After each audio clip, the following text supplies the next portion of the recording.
Howdy everybody, welcome back to another video. We're going to be in Genesis 25 and 26 today, so if you would, grab a Bible and follow along. And without further ado, let's go ahead and jump right in. Chapter 25. And Abraham took another wife, whose name was Keturah, and she bore him Zimran, and Yokshan, and Medan, and Midian, and Yishbak, and Shua. And Yokshan brought forth Sheba, and Dedan. And the sons of Dedan were Ashurim, and Letushim, and Leumim. And the sons of Midian were Ephah, and Epher, and Hanuk, and Abida, and Eldaah. All these were the children of Keturah. And sorry, these next couple of chapters are full of all the Hebrew names, so bear with me while I white boy through these. Now Abraham gave all that he had to Isaac, but the sons of the concubines whom Isaac had, Abraham gave gifts while he was still living, and sent them away from his son Isaac, eastward to the land of the east. And these were all the years of Abraham's life which he lived, 175 years. And Abraham breathed his last, and died in a good old age, aged and satisfied, and was gathered to his people. And his sons Isaac and Ishmael buried him in the cave of Machpelah, which is before Mamre, in the field of Ephron, son of Sohar the Hittite, the field in which Abraham purchased from the sons of Heth. There Abraham was buried with Sarah his wife. And it came to be after the death of Abraham that Elohim blessed his son Isaac, and Isaac dwelt at Be'er Lahai Roi. And this is the genealogy of Ishmael, Abraham's son, whom Hagar the Mitzrite, Sarah's female servant, bore to Abraham. And these were the names of the sons of Ishmael, by their names according to their generations. The firstborn of Ishmael, Nebaioth, I think that's how you say that, then Kedar, and Adbeel, and Mibsam, and Mishma, and Duma, and Massa, and Hadar, and Tema, and Yetur, Naphish, and Kedemah. These were the sons of Ishmael, and these were their names by their towns and their settlements, 12 chiefs according to their tribes. And these were the years of life of Ishmael, 137 years, and he breathed his last and died and was gathered to his people. And they dwelt from Havilah as far as Shur, which is east of Mitzrayim as you go towards Ashshur. He settled before all his brothers. And this is the genealogy of Isaac, Abraham's son. Abraham brought forth Isaac, and Isaac was 40 years old when he took Ribkah his wife, the daughter of Bethuel, the Aramean of Padan Aram, the sister of Laban, the Aramean. And Isaac prayed to Yahweh for his wife, because she was barren. And Yahweh answered his prayer, and Ribkah his wife conceived. And within her the children struggled together, and she said, If all is right, why am I this way? So she went to ask Yahweh. And Yahweh said to her, 2 nations are in your womb, and 2 peoples shall be separated from your body. And one people shall be stronger than the other, and the older shall serve the younger. And when the days were filled for her to give birth, and see, twins were in her womb. And the first came out red all over, like a hairy garment, so they called his name Esau. And afterward his brother came out, with his hand holding on to Esau's heel. So his name was called Jacob. And Isaac was 60 years old when she bore them. And the boys grew up, and Esau became a man knowing how to hunt, a man of the field, while Jacob was a complete man, dwelling in tents. And Isaac loved Esau because he ate of his wild game, but Ribkah loved Jacob. And Jacob cooked a stew, and Esau came in from the field, and he was weary. And Esau said to Jacob, "Please feed me with that same red stew, for I am weary." That is why his name is called Edom. But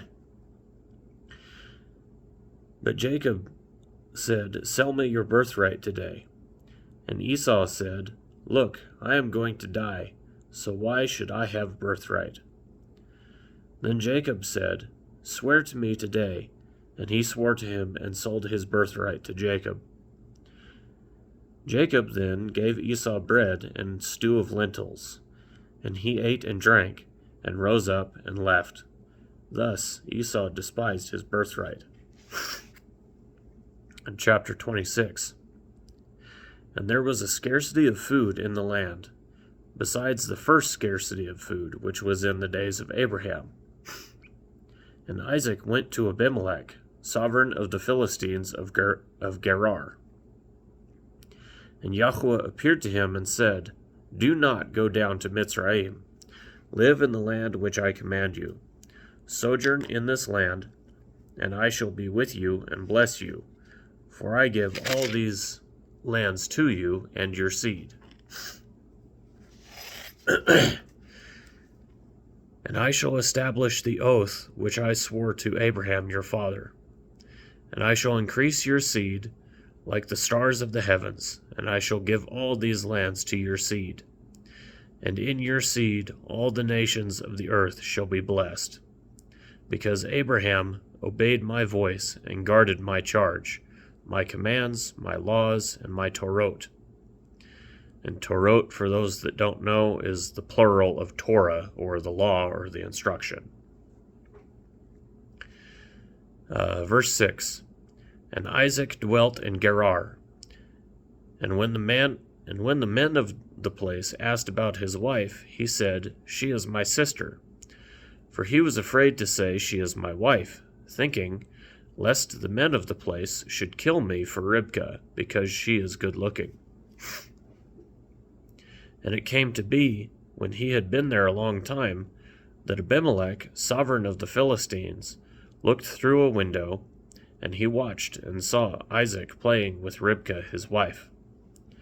So Abimelech called Isaac and said, "See, truly she is your wife. So how could you say she is my sister?" And Isaac said to him, "Because I said, lest I die on account of her." And Abimelech said, "What is this you have done to us? One of the people had almost lain with your wife, and you would have brought guilt on us." And Abimelech commanded all his people, saying, "He who touches this man or his wife shall certainly be put to death." And Isaac sowed in that land, and reaped in the same year 100-fold, and Yahweh blessed him. And the man grew great, and went forward until he became very great. And he came to have possessions of flocks, and possessions of herds, and a great body of servants. And the Philistines envied him.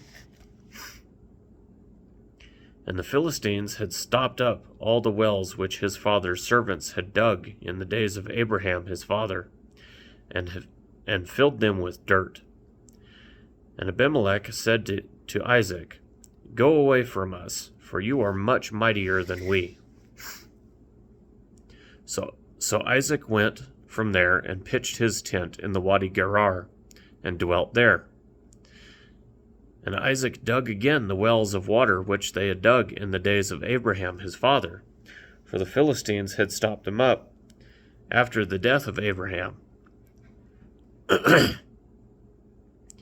And he went, and he called them by the names which his father had called them. But when Isaac's servants dug in the wadi and found a well of running water there, the herdsmen of Gerar strove with Isaac's herdsmen, saying, "The water is ours." And he called the name of the well Esek, because they strove with him. And they dug another well, and they strove over that one too. And he called its name Sitnah. And he moved from there and dug another well, and they did not strive over it. And he called its name Rehoboth, and said, "For now Yahweh has made room for us, and we shall be fruitful in the land."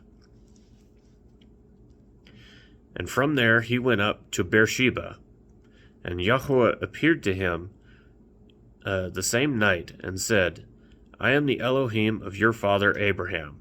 Do not fear, for I am with you, and shall bless you and increase your seed for my servant Abraham's sake." And he built a slaughter place there, and called on the name of Yahweh. And he pitched his tent there, and the servants of Isaac dug a well there. And Abimelech came to him from Gerar, with Ahuzeth, one of his friends, and Pekol, the commander of his army. And Isaac said to them, "Why have you come to me, seeing you have hated me, and have sent me away from you?" But they said, "We have clearly seen that Yahweh is with you." And we said, "Please let there be an oath between us, between you and us, and let us make a covenant with you, that you do no evil to us, as we have not touched you, and as we have done only good toward you, and have sent you away in peace. You are now blessed by Yahweh." And he made them a feast, and they ate and drank. And they rose early in the morning, and swore an oath to one another. And Isaac let them go, and they departed from him in peace. And on the same day it came to be that the servants of Isaac came and informed him about the well which they had dug, and said to him, "We have found water." So he called it Sheba. Therefore the name of the city is Beersheba to this day. And when Esau was 40 years old, he took as wives Judith, the daughter of Beeri the Hittite, and Basemath, the daughter of Elon the Hittite, and they were a bitterness of spirit to Isaac and Ribekah. And we'll go ahead and stop there, and we'll pick it up in chapter 27 next time. Thanks for watching.